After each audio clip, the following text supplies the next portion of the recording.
what I heard was that in one of the meetings, there was a long and lengthy discussion on homosexuals and homosexuals in the church and how to pastorally care for them and that kind of thing.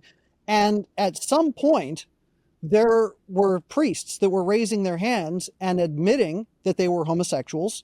What that means, I don't know exactly. I mean, does it mean that they have same-sex attraction, or does it mean that they're acting on it? I don't know. I can't verify that. But there were at least priests in the room standing up and saying, I'm gay, I'm gay, I'm gay. And then they were talking about self-abuse, as you pointed out. And at least one of these men who was admitting to this behavior and admitting to this inclination started talking about how he looks at self-abuse as a prayerful exercise, that he prays while he does that.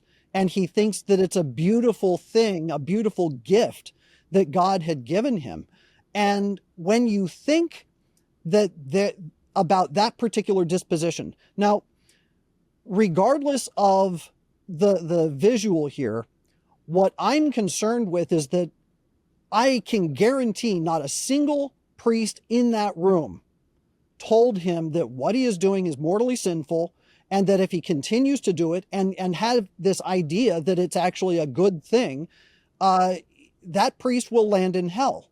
He is condemning himself, and by promoting it, what is he saying in the confessional? What advice is he giving to young men who are coming to him and confessing self-abuse? Is he telling them that it's okay? And when you think, or worse, is he telling them that it's beautiful and do it with prayer? Right.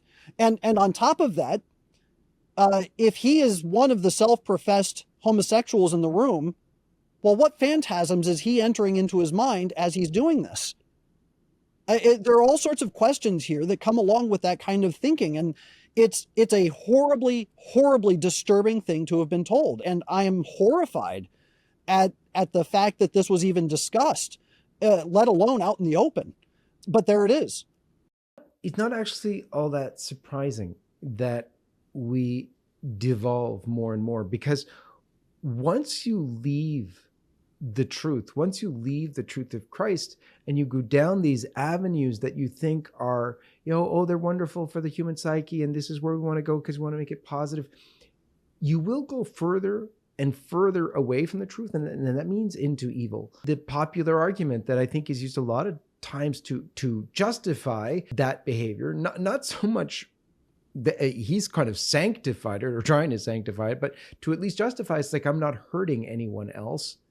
But they're bringing it to a new level of this is a wonderful practice and it's so good that it's part of prayer.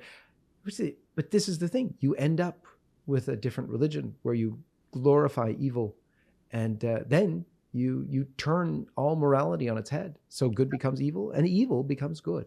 Yes, in fact, the prophet Isaiah warned, avoid those who proclaim bitter for sweet and call evil good. We were warned about this.